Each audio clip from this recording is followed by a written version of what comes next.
En esta clase teórica vamos a abordar algunos conceptos fundamentales que Fernando Ulloa desarrolla en este libro Salud Elemental con toda la mar detrás. Conceptos como el síndrome de padecimiento, la cultura de la mortificación, encerrona trágica, numerosidad social como dispositivo de intervención y escenario donde se produce salud mental. Ulloa era médico, psicoanalista argentino, generó importantes aportes al campo de la psicología de las instituciones, así él la llamaba, desde una perspectiva psicoanalítica. Y desde su experiencia como analista, teoriza las prácticas en las instituciones y trabaja en la producción de salud mental en los equipos de salud. Él, partiendo del malestar en la cultura de Freud, se detiene a analizar lo que sucede cuando el malestar deviene cultura, lo que llama el malestar hecho cultura. Y va a decir que en un malestar que se transforma en un hecho cultural, hay dos polos o dos actitudes que el sujeto puede asumir. Por un lado, la resignación que padece y por otro, la resistencia apasionada. En un polo, la resignación conduce al padecimiento y en el otro, la resistencia al sufrimiento, que implica una lucha no ajena a la pasión. De esta manera nos va a hablar del síndrome de padecimiento, ¿sí? Que va a decir que tiene como síntomas la pérdida de coraje, se pierde lucidez y un desalineamiento del cuerpo que significa la pérdida de contentamiento. El cuerpo solamente tiene acciones reflejas defensivas. De esta manera, el síndrome de padecimiento así definido asume el valor de un verdadero cuadro clínico. Cuando se vive y se trabaja en condiciones adversas, además de estos síntomas, se suele tener efectos que empobrecen el pensamiento, que en quienes trabajan en estas instituciones, como por ejemplo hospitales, colegios, diversos ámbitos de trabajo, la administración pública, comienzan a perder la funcionalidad de sus prácticas de las cuales son responsables. Se trata de un mecanismo observado con frecuencia en poblaciones que, frente a la experiencia de situaciones muy intimidatorias por las que atraviesan, terminan por naturalizar lo antinatural, por incorporar y zozobrar en la costumbre. Los griegos llamaban a esto la posesión del idiota, sobre todo cuando estos son maltratados o al menos distratados en el espacio institucional del cual son usuarios. Cuando el individuo está en esta condición, entonces tiene esto que Ulloa llama síndrome de padecimiento, individuos singulares en donde la resignación les impide luchar frente a lo adverso. Muchos equipos asistenciales y educativos trabajan en condiciones adversas, y cuando se está trabajando en condiciones muy adversas, no solamente la población está resignada, sino también los equipos se empiezan a resignar. La resignación conduce al síndrome de padecimiento y cuando esto sucede, se empieza por perder funcionalidad vocacional y, como dijimos recién, se empobrece el pensamiento. En estas condiciones es difícil que alguien a cargo de un paciente pueda considerar la singularidad personal y la particular situación de quien lo demanda sufriente, cuestión fundamental para que los cuidados de un tratamiento se ajusten a lo que se denomina buen trato, en referencia no solo a los específicos de ese cuidado, sino a toda relación social con un paciente dentro de un ámbito clínico que integra el accionar terapéutico. En las instituciones, cuando los conflictos se hacen costumbre, se cristalizan en las cosas son así o se hacen así o siempre fueron así. Y se manifiestan dos indicadores que son la pérdida de actitud y de aptitud en lo que se refiere a la disposición a la acción y a la eficacia de esa intervención. Sin embargo, hay posibilidades de salir de este estado. Se puede llegar a animar alguna transgresión, ya que no ha desaparecido en estas personas la producción de pensamiento y el valor para resistir. Por eso, cuando se logra el contentamiento corpóreo en acciones elegidas, el primer efecto es que rápidamente desaparece el primer síntoma, el síntoma de acobardamiento. La gente recupera el coraje, se recupera el ánimo hundido por un sufrir hecho costumbre. Y es por ello que en estos grupos es posible trabajar con las transgresiones. ¿Por qué? Porque cuando las reglas del oficio no alcanzan para resolver un problema, quizás es importante transgredir, romper, ir más allá de esas reglas mediante la discusión crítica con acciones que instituyan nuevos procederes o transformen esas situaciones. Y en función de esto, Ulloa va a señalar 3 maneras de estar afectado para transformar la pasión en un oficio o en una estructura. Un primer estar afectado en el sentido vocacional, es decir, estar afectado por vocación a un determinado campo de trabajo. Un segundo, estar afectado en el sentido de estar involucrado, él va a decir contagiado, tener cierto apasionamiento. Sin ese involucramiento es difícil trabajar en medios adversos. Y un tercer, estar afectado a las leyes de un oficio. Ahí es donde aparece la capacidad de transgredir cuando las normas del oficio no alcanzan. Entonces, se pasa de este primer estar afectado, que es en el sentido vocacional, hasta una profesión que se hace oficio. Y un oficio es una manera de vivir, una manera vocacional de vivir. Dicha pasión es necesario trabajarla para que pueda ser un instrumento útil para poder dejar de padecer y recomponer la capacidad de acción de una comunidad desorganizada, apostando no solo a su eficacia clínica, sino además a la política. En esas condiciones, el apasionamiento de este estar involucrado es lo que va haciendo oficio, y la transgresión es necesaria para superar el síndrome de padecimiento y promover la habilidad creativa. Por otro lado, Ulloa también nos va a hablar de la cultura de la mortificación, que se genera a partir de una resignación colectiva al sufrimiento. Dijimos que cuando los sujetos dejan de ser hacedores y son solo hechuras, se instaura un malestar hecho cultura. Desaparece la tensión y los sujetos terminan naturalizando la intimidación, lo que deviene entonces en una comunidad mortificada. La cultura de la mortificación, nos dice Ulloa, es un sufrimiento social contemporáneo que afecta a sectores no del todo sumergidos en la mudez sorda y ciega de la mortificación. En la cultura de la mortificación, el sujeto es solo hechura y su condición de hacedor queda excluida. Ulloa nos habla de cultura para dar cuenta de este sufrimiento social, y a la vez va a hablar de mortificación porque él lo liga a morir, a mortecino por falta de fuerza, apagado, sin viveza, en relación con un cuerpo agobiado con mal humor. Un mal humor que él utiliza una expresión que puede considerarse como un insulto fuerte, pero que es para expresar con mayor justeza un sentimiento personal de dolor, enojo e impotencia. La mortificación aparece por momentos acompañada de distintos grados de fatiga crónica que son explicadas desde el estrés hasta patologías virales difusas o incluso también relacionadas con cuadros más complejos y dolorosos. En estos casos el sujeto se encuentra coartado al borde de la supresión como individuo pensante y existen indicadores más o menos típicos de esta situación similares al síndrome del padecimiento, tales como la desaparición de la valentía, que da lugar a la resignación, la merma de la inteligencia e incluso el establecimiento de una suerte de idiotismo. En estas condiciones disminuye y aún desaparece el accionar crítico y mucho más el de la autocrítica. Y en su lugar se instala una queja que nunca asume la categoría de protesta. Aparece la infracción que nunca viene en transgresión y quienes se encuentran en estas condiciones tienden a esperar soluciones imaginarias a sus problemas sin que éstas dependan de su propio esfuerzo. De esta manera, la cultura de la mortificación es el malestar hecho hábito, hecho costumbre, hecho cultura. Y existe toda una cultura de la mortificación que es solidaria de un modo de funcionamiento del sujeto, las instituciones, la vida política y la sociedad en su conjunto. Una lógica que solo permite la resignación que lleva a la pasividad mortificante y así la mortificación se hace cultura.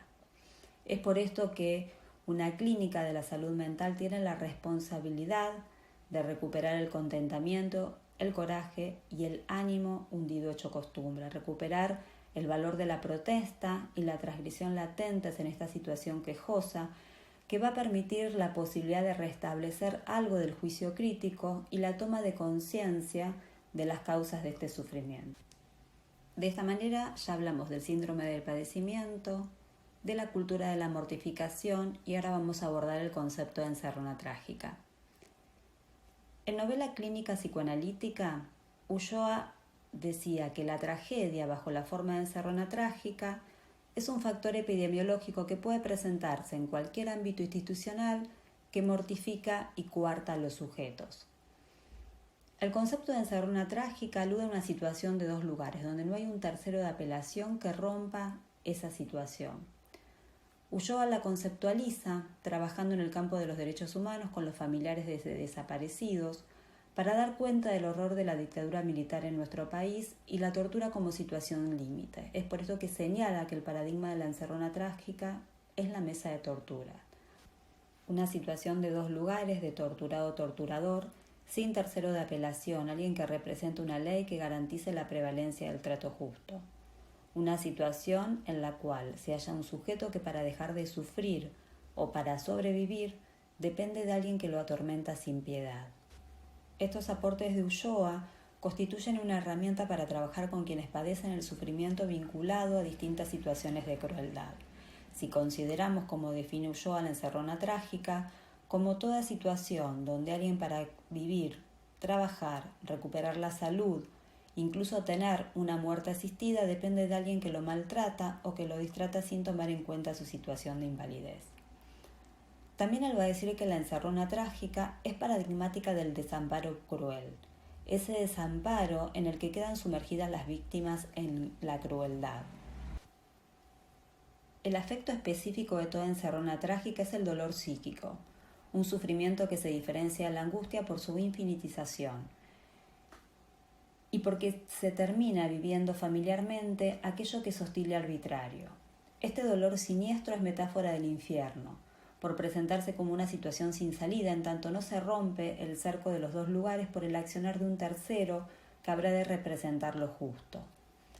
Otra característica de la encerrona trágica es la renegación, y de esta renegación va a resultar una amputación de la capacidad perceptual, cuyos efectos van a incidir en no poder advertir las condiciones adversas del entorno. Es por esto que las personas no acuden a un tercero que rompa con esta situación. Hay un sujeto que reniega, que niega esas condiciones adversas, está coartado subjetivamente y por esto vive familiarmente lo siniestro, de modo que no ve la esperanza de romper la encerrona tanto en el nivel concreto como psíquico. Quien sufre este dolor no percibe ninguna salida y se resigna. Por otro lado, lo esencial en esta situación de dos lugares, que es la encerrona trágica, es su relación con la crueldad. Ustedes van a ver que en este texto Ulloa nos dice que hay una disposición universal hacia la crueldad, ¿no? Que todos los seres humanos vivimos en connivencia con la crueldad, vivimos indiferente a otras personas, al sufrimiento de otras personas. Y en ese sentido, Rita Segato nos dice que se nos acostumbra a un espectáculo de crueldad e impunidad que promueve bajos umbrales de empatía y de sensibilización respecto al sufrimiento del otro. Algunas de esas muchas formas de crueldad remiten a la muerte, y esta es otra de las características que también tiene la encerrona trágica, ¿no? Su vinculación precisamente a la muerte. Para que la crueldad resulte tal también, es necesario que la violencia del ejecutor y el desamparo de la víctima estén enmarcados en un dispositivo sociocultural con pretensión de impunidad. La vera crueldad requiere que el ejecutor sea realmente maligno, es decir, sin ningún lugar para el remordimiento. El maligno justifica sus actos en este saber canalla, discriminador, propio del vero cruel, aquel que pretende saber toda la verdad y discrimina todo otro saber que no coincida con el suyo.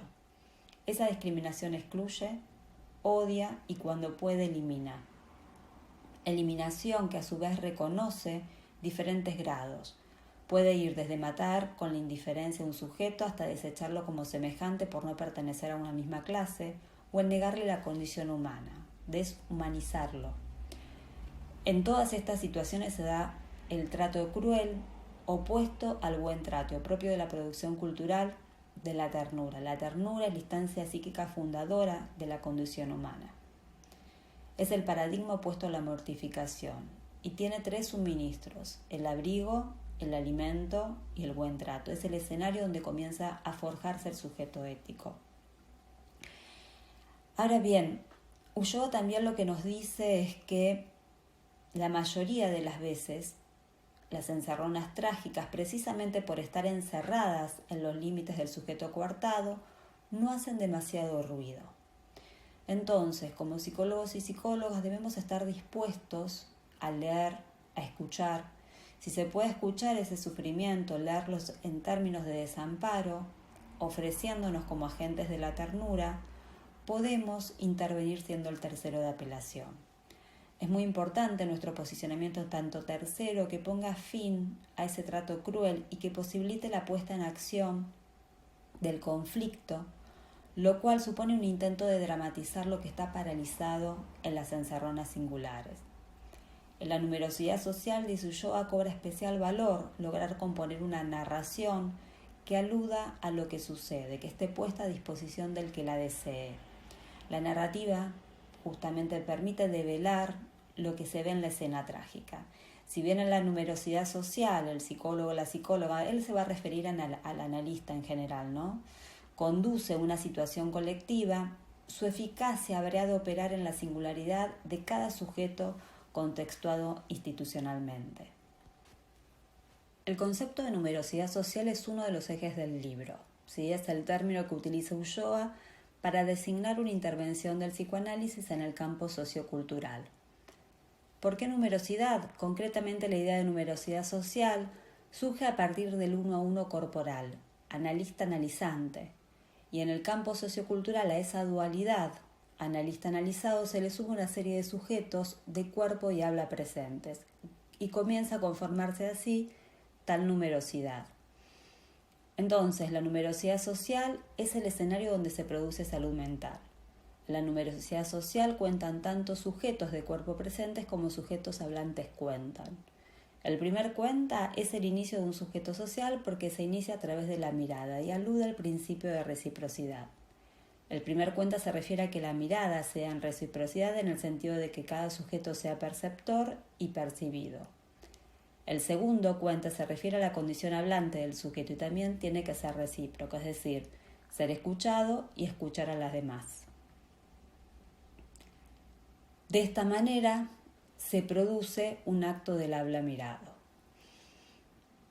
Por otro lado, el dispositivo psicoanalítico es elaborativo, en tanto intensifica los procesos curativos o resolutivos posibles en todo sujeto. La idea de elaboración podríamos decir que no alude o no se explica solo con el concepto de elaboración. El prefijo indica mayor intensidad en un proceso y Ulloa dice que en la numerosidad social se da este efecto La palabra quiere decir intensidad sostenida en el tiempo, intensidad emotiva, intelectiva sostenida en el tiempo. Y este valor se entiende en nuestro vocabulario a partir de conceptos como persistente, permanente, perpetuo. Ese efecto en los que escuchan dispara o propicia la aparición de las ocurrencias. Entonces, la memoria elaborativa cobra dos formas. Una son las ocurrencias y la otra los toques del ánimo. Dijimos que el prefijo remite a aquello que se extiende en el tiempo, perdura, pervive. Es una memoria que estaba perdida hasta que algo la vuelve a ser presente. Y es por esto que en la numerosidad social, el efecto estimula que lo reprimido surja bajo la forma de la ocurrencia. Entonces, empieza el pensamiento crítico, empiezan a debatirse esas cosas que todos veían cada día pero que quizás pasaban inadvertidas. Este efecto va despertando situaciones periféricas, reprimidas del sujeto, va fragmentando ese repetir para no recordar. Y de esta manera se va incrementando el campo. Es uno de los elementos más importantes de la producción de pensamiento crítico en el campo de la numerosidad social, ¿no? La cantidad de ocurrencias que la gente tiene, ¿no? ¿Por qué? Porque se le habla al inconsciente, es lo impensable, lo que no había sido pensado hasta ese momento, ¿no? Señal que algo tocó lo que estaba reprimido y tuvo alguna vez memoria, tuvo alguna vez representación, entonces aparece como ocurrencia. La memoria es recuperada por las ocurrencias y los toques del ánimo, cuando son reactivados, pasan a la conciencia. Y una vez que esto sucede, comienzan a perder sus efectos en el sentido de promover síntomas.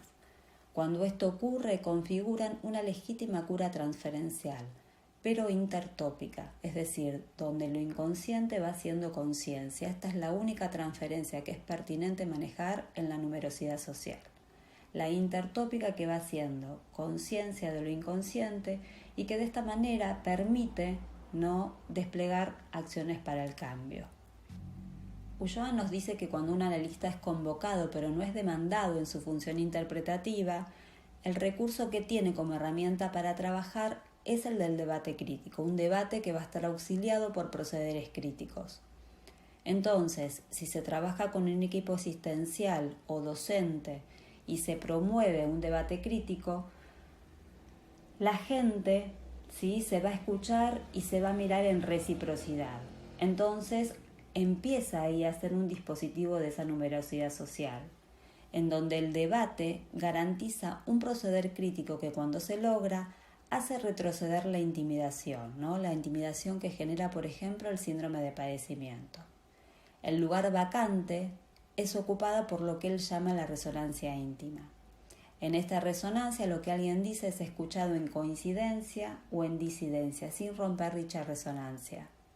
La coincidencia acrecienta la confianza y el consenso, pero son las disidencias lo que verdaderamente enriquece el resultado de ese debate. Por otro lado, en la numerosidad social se produce una escena teatral, en el sentido de que el analista habla y el resto escucha, miran, interpreta. Entonces, el acto del habla mirado es una puesta teatral y provoca un efecto dramatúrgico. De esta manera, el analista comienza a pasar de esa situación donde dos o muchos entienden a una situación en donde dos o muchos se entienden. Y también comienza a teorizar, es decir, a decir lo que se ve en esa escena teatral. Es por esto que Ulloa nos va a hablar de 3 interpretaciones que son fundamentales en la numerosidad social. En primer lugar, uno interpreta un rol, un personaje, y lo interpreta en el sentido teatral. Por eso él nos va a decir, ¿sí?, que se interpreta el rol de un psicoanalista, y por eso también nos dice que no se habla del inconsciente, sino al inconsciente. En segundo lugar, se interpreta una lectura, la lectura del campo, ¿no? Ahí lo que se toma es las letras de las que se ocupa esa lectura. Las palabras son pronunciadas por quienes están en ese campo, por eso hay que estar atento a esas palabras, a esos discursos. Se lee lo que el texto dice, lo que no dice, lo que contradice y sobre todo se advierten los secretos o lo que ocurre ahí y no se habla y que quizás es el motivo por el cual el analista es convocado. Y para esto se va a procurar de que alguien denuncie esos secretos. Y en tercer lugar, o la tercera interpretación, alude al origen etimológico de teorizar, ¿no? En el sentido griego, es decir, lo que se ve en la escena, lo que él llama la estructura hablada de lo percibido, decir lo que allí ocurre. Uno está viendo ahí una escena y además está promoviendo que la gente también empiece a ver las escenas que ocurren ahí. Vale decir los efectos PER que hay ahí. Entonces se empieza a poner en palabras o empiezan a aparecer las palabras pertinentes para decir lo que ahí está pasando. Se trata de que el analista tenga una actitud pertinente. Un analista, por otro lado, tiene la obligación relativa de ubicarse en el punto clínico de facilidad relativa. Algo como estar al margen del texto pero no excluido, como un testigo, ¿sí?, para decir algo que por ser impensado puede pasar inadvertido. Ningún analista debe presentarse como experto de lo que ahí ocurre. Sí, deberá ser un experto para facilitar que quienes lo convocan puedan o sepan apoderarse de su propio saber. Este punto clínico de facilidad relativa es un recaudo ético que le permite garantizar su cometido en la tarea de poder reparar el buen trato. Digamos que la participación en estos recintos es productora de salud mental. ¿Sí? Esta capacitación en el oficio se traduce en aptitud y actitud. Permite desarrollar la aptitud y actitud, ambas, como dijimos antes, funcionales entre sí, ya que la aptitud facilita la actitud como disposición y esta fortalece la eficacia. La clínica de la salud mental es necesaria para que se vaya despejando el coraje de advertir y no negar lo que está aconteciendo. Es necesaria para tomar conciencia del padecimiento y vislumbrar una salida, que se logre recuperar el cuerpo en movimiento y con él la valentía necesaria para sostener una decisión y de esta manera sentir el placer que produce ese accionar. Una salud mental así configurada, nos dice Ulloa, en primer término se trata de una producción cultural. Ahora, para ser inscripta en la cultura, además de la movilización dada en el recinto, es decir, en la sede terapéutica, se requiere una movilización política. De ahí que la salud constituya una variable política.